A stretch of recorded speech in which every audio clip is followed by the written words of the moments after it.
श्रीसूर्यस्तोत्रम् ब्रह्मोवाच भगवन्तं भगकरं शान्तचित्तमनुत्तमं देवमार्गप्रणेतारं प्रणतोऽस्मि रविं सदा शाश्वतं शोभनं शुद्धं चित्रभानुं दिवस्पतिं देवदेवेशमीशेषं प्रणतोऽस्मि दिवाकरं सर्वदुःखहरं देवं सर्वदुःखहरं रविं वराननं वराङ्गं च वरस्थानं वरप्रदं वरेण्यं वरदं नित्यं प्रणतोऽस्मि विभावसुम् अर्कमर्यमणं चेन्द्रं विष्णुमीशं दिवाकरं देवेश्वरं देवरतं प्रणतोऽस्मि विभावसुम् य इदं शृणुयान्नित्यं ब्रह्मणोक्तं स्तवं परं स हि कीर्तिं परां प्राप्य पुनः सूर्यपुरं व्रजेत् भगवन्तं भगकरं शान्तचित्तमनुत्तमं देवमार्गप्रणेतारं प्रणतोऽस्मि रविं सदा शाश्वतं शोभनं शुद्धं चित्रभानुं दिवस्पतिं देवदेवेशमीशेषं प्रणतोऽस्मि दिवाकरं सर्वदुःखहरं देवं सर्वदुःखहरं रविं वराननं वराङ्गं च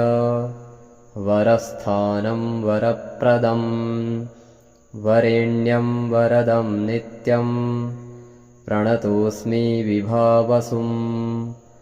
अर्कमर्यमणं चेन्द्रं विष्णुमीशं दिवाकरं देवेश्वरं देवरतं प्रणतोऽस्मि विभावसुम् य इदं शृणुयान्नित्यं ब्रह्मणोक्तं स्तवं परं स हि कीर्तिं परां प्राप्य पुनः सूर्यपुरं व्रजेत् भगवन्तं भगकरं शान्तचित्तमनुत्तमं देवमार्गप्रणेतारं प्रणतोऽस्मि रविं सदा शाश्वतं शोभनं शुद्धं चित्रभानुं दिवस्पतिं देवदेवेशमीशेषं प्रणतोऽस्मि दिवाकरं सर्वदुःखहरं देवं सर्वदुःखहरं रविं वराननं वराङ्गं च वरस्थानं वरप्रदं वरेण्यं वरदं नित्यं प्रणतोऽस्मि विभावसुम् अर्कमर्यमणं चेन्द्रं विष्णुमीशं दिवाकरं देवेश्वरं देवरतं प्रणतोऽस्मि विभावसुम् य इदं शृणुयान्नित्यं ब्रह्मणोक्तं स्तवं परं स हि कीर्तिं परां प्राप्य पुनः सूर्यपुरं व्रजेत् भगवन्तं भगकरं शान्तचित्तमनुत्तमं देवमार्गप्रणेतारं प्रणतोऽस्मि रविं सदा शाश्वतं शोभनं शुद्धं चित्रभानुं दिवस्पतिं देवदेवेशमीशेषं प्रणतोऽस्मि दिवाकरं सर्वदुःखहरं देवं सर्वदुःखहरं रविं वराननं वराङ्गं च वरस्थानं वरप्रदं वरेण्यं वरदं नित्यं प्रणतोऽस्मि विभावसुम् अर्कमर्यमणं चेन्द्रं विष्णुमीशं दिवाकरं देवेश्वरं देवरतं प्रणतोऽस्मि विभावसुं य इदं शृणुयान्नित्यं ब्रह्मणोक्तं स्तवं परं स हि कीर्तिं परां प्राप्य पुनः सूर्यपुरं व्रजेत् भगवन्तं भगकरं शान्तचित्तमनुत्तमं देवमार्गप्रणेतारं प्रणतोऽस्मि रविं सदा शाश्वतं शोभनं शुद्धं चित्रभानुं दिवस्पतिं देवदेवेशमीशेषं प्रणतोऽस्मि दिवाकरं सर्वदुःखहरं देवं सर्वदुःखहरं रविं वराननं वराङ्गं च वरस्थानं वरप्रदं वरेण्यं वरदं नित्यं प्रणतोऽस्मि विभावसुम् अर्कमर्यमणं चेन्द्रं विष्णुमीशं दिवाकरं देवेश्वरं देवरतं प्रणतोऽस्मि विभावसुं य इदं शृणुयान्नित्यं ब्रह्मणोक्तं स्तवं परं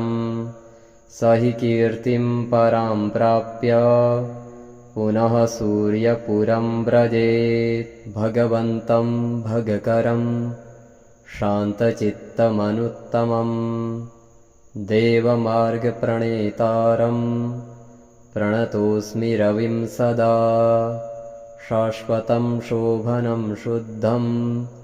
चित्रभानुं दिवस्पतिं देवदेवेशमीशेषं प्रणतोऽस्मि दिवाकरं सर्वदुःखहरं देवं सर्वदुःखहरं रविं वराननं वराङ्गं च वरस्थानं वरप्रदं वरेण्यं वरदं नित्यं प्रणतोऽस्मि विभावसुम् अर्कमर्यमणं चेन्द्रं विष्णुमीशं दिवाकरं देवेश्वरं देवरतं प्रणतोऽस्मि विभावसुं य इदं शृणुयान्नित्यं ब्रह्मणोक्तं स्तवं परं स हि कीर्तिं परां प्राप्य पुनः सूर्यपुरं व्रजेत् भगवन्तं भगकरं शान्तचित्तमनुत्तमं देवमार्गप्रणेतारं प्रणतोऽस्मि रविं सदा शाश्वतं शोभनं शुद्धं चित्रभानुं दिवस्पतिं देवदेवेशमीशेषं प्रणतोऽस्मि दिवाकरं सर्वदुःखहरं देवं सर्वदुःखहरं रविं वराननं वराङ्गं च वरस्थानं वरप्रदं वरेण्यं वरदं नित्यं प्रणतोऽस्मि विभावसुम् अर्कमर्यमणं चेन्द्रं विष्णुमीशं दिवाकरं देवेश्वरं देवरतं प्रणतोऽस्मि विभावसुं य इदं शृणुयान्नित्यं ब्रह्मणोक्तं स्तवं परं स हि कीर्तिं परां प्राप्य पुनः सूर्यपुरं व्रजेत् भगवन्तं भगकरं शान्तचित्तमनुत्तमं देवमार्गप्रणेतारं प्रणतोऽस्मि रविं सदा शाश्वतं शोभनं शुद्धं चित्रभानुं दिवस्पतिं देवदेवेशमीशेषं प्रणतोऽस्मि दिवाकरं सर्वदुःखहरं देवं सर्वदुःखहरं रविं वराननं वराङ्गं च वरस्थानं वरप्रदं वरेण्यं वरदं नित्यं प्रणतोऽस्मि विभावसुम् अर्कमर्यमणं चेन्द्रं विष्णुमीशं दिवाकरं देवेश्वरं देवरतं प्रणतोऽस्मि विभावसुम् य इदं शृणुयान्नित्यं ब्रह्मणोक्तं स्तवं परं स हि कीर्तिं परां प्राप्य पुनः सूर्यपुरं व्रजेत् भगवन्तं भगकरं शान्तचित्तमनुत्तमं देवमार्गप्रणेतारं प्रणतोऽस्मि रविं सदा शाश्वतं शोभनं शुद्धं चित्रभानुं दिवस्पतिं देवदेवेशमीशेषं प्रणतोऽस्मि दिवाकरं सर्वदुःखहरं देवं सर्वदुःखहरं रविं वराननं वराङ्गं च वरस्थानं वरप्रदं वरेण्यं वरदं नित्यं प्रणतोऽस्मि विभावसुम् अर्कमर्यमणं चेन्द्रं विष्णुमीशं दिवाकरं देवेश्वरं देवरतं प्रणतोऽस्मि विभावसुम् य इदं शृणुयान्नित्यं ब्रह्मणोक्तं स्तवं परं स हि कीर्तिं परां प्राप्य पुनः सूर्यपुरं व्रजेत् भगवन्तं भगकरं शान्तचित्तमनुत्तमं देवमार्गप्रणेतारं प्रणतोऽस्मि रविं सदा शाश्वतं शोभनं शुद्धं चित्रभानुं दिवस्पतिं देवदेवेशमीशेषं प्रणतोऽस्मि दिवाकरं सर्वदुःखहरं देवं सर्वदुःखहरं रविं वराननं वराङ्गं च वरस्थानं वरप्रदं वरेण्यं वरदं नित्यं प्रणतोऽस्मि विभावसुम् अर्कमर्यमणं चेन्द्रं विष्णुमीशं दिवाकरं देवेश्वरं देवरतं प्रणतोऽस्मि विभावसुम् य इदं शृणुयान्नित्यं ब्रह्मणोक्तं स्तवं परं स हि कीर्तिं परां प्राप्य पुनः सूर्यपुरं व्रजेत् भगवन्तं भगकरं शान्तचित्तमनुत्तमं देवमार्गप्रणेतारं प्रणतोऽस्मि रविं सदा शाश्वतं शोभनं शुद्धं चित्रभानुं दिवस्पतिं देवदेवेशमीशेषं प्रणतोऽस्मि दिवाकरं सर्वदुःखहरं देवं सर्वदुःखहरं रविं वराननं वराङ्गं च वरस्थानं वरप्रदं वरेण्यं वरदं नित्यं प्रणतोऽस्मि विभावसुम् अर्कमर्यमणं चेन्द्रं विष्णुमीशं दिवाकरं देवेश्वरं देवरतं प्रणतोऽस्मि विभावसुम् य इदं शृणुयान्नित्यं ब्रह्मणोक्तं स्तवं परं स हि कीर्तिं परां प्राप्य पुनः सूर्यपुरं व्रजेत् भगवन्तं भगकरं शान्तचित्तमनुत्तमं देवमार्गप्रणेतारं प्रणतोऽस्मि रविं सदा शाश्वतं शोभनं शुद्धं चित्रभानुं दिवस्पतिं देवदेवेशमीशेषं प्रणतोऽस्मि दिवाकरं सर्वदुःखहरं देवं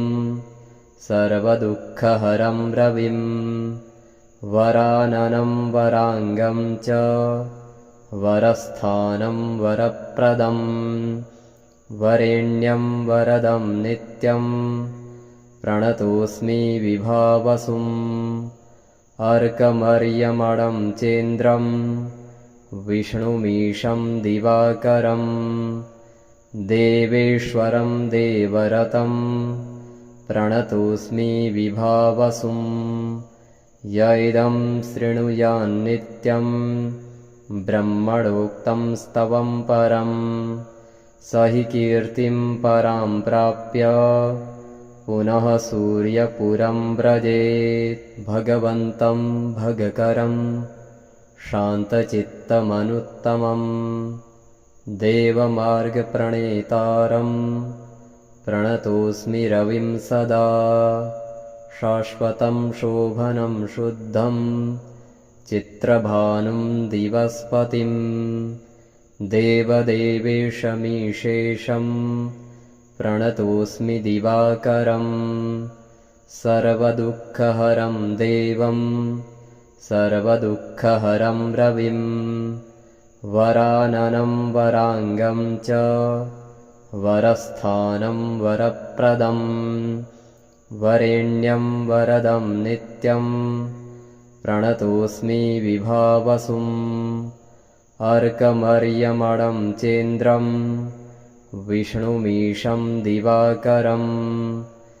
देवेश्वरं देवरतं प्रणतोऽस्मि विभावसुम् य इदं शृणुयान्नित्यं ब्रह्मणोक्तं स्तवं परं स हि कीर्तिं परां प्राप्य पुनः सूर्यपुरं व्रजेत् भगवन्तं भगकरं शान्तचित्तमनुत्तमं देवमार्गप्रणेतारं प्रणतोऽस्मि रविं सदा शाश्वतं शोभनं शुद्धं चित्रभानुं दिवस्पतिं देवदेवेशमीशेषं प्रणतोऽस्मि दिवाकरं सर्वदुःखहरं देवं सर्वदुःखहरं रविं वराननं वराङ्गं च वरस्थानं वरप्रदं वरेण्यं वरदं नित्यं प्रणतोऽस्मि विभावसुम् अर्कमर्यमणं चेन्द्रं